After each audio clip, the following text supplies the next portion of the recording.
Come here, ass fuck. È così che ho conosciuto la mia ragazza. E sto in una bellissima fase, ci chiamiamo per nomignoli.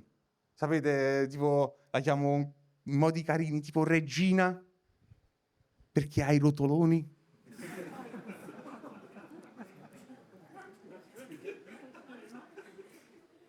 La chiamo Balena, perché è grassa. Sto scherzando, la chiamo così perché spruzza acqua dal suo buco, quindi...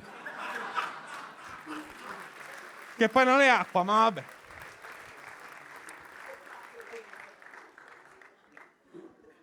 La chiamo Fiat, perché vorrei potermi permettere di meglio.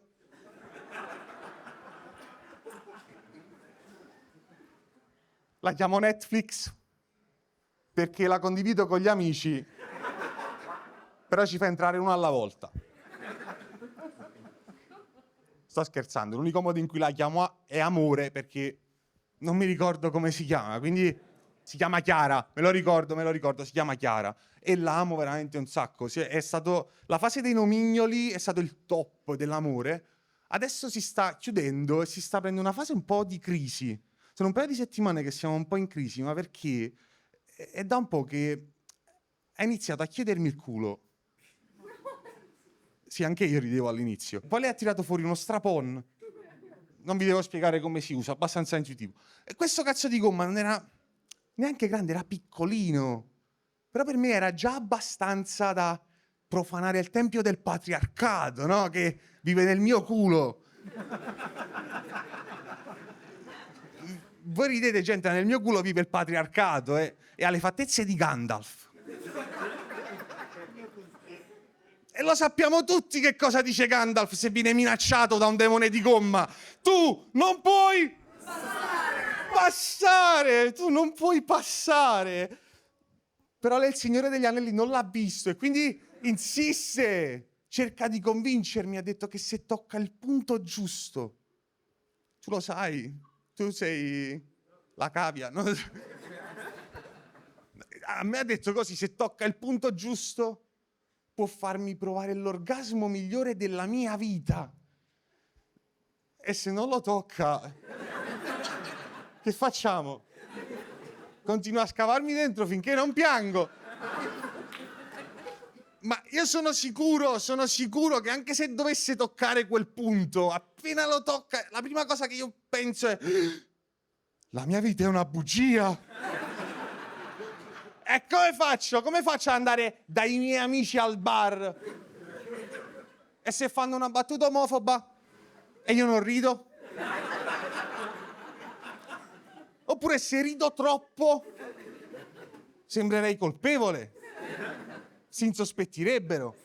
Inizierebbero a fare: ma che hai, Adriano? Sei diverso. No, niente. Sono un po' stanco. Ma ti vuoi sedere? No! E io ho provato a parlare di queste cose alla mia ragazza, ho provato a spiegarle. E lei mi ha risposto: e tu? Soltanto perché ti vuoi sentire 3 cazzi e mezzo come quegli stronzi dei tuoi amici? Ti privi di godere del tuo stesso corpo. Ma almeno ti rendi conto di che violenza ti fai, Adriano? Tu non ti ami, ti stai impedendo di godere, sei nemico di te stesso. Che, onesto, ma mi vuole scopare il culo e il cervello, come si risponde a questa cosa? Io ho fatto, sono andato via, questa è la mia risposta. Non lo so, io non so che cazzo, cioè, secondo voi? Non me ne fotte proprio. Vi sto mettendo di miei sentimenti e non rispondete. Cioè, facciamo così, se qua dentro c'è qualcuno che pensa che Chiara debba cogliere il mio fiore, al mio 3 battete le mani per favore. 1, 2, 3. No, vabbè, era una cosa persa in partenza, era assolutamente il culo è mio, che cazzo ve ne frega. Ovvio, certo. Ma mettiamo caso che io le dia il culo, mettiamo caso.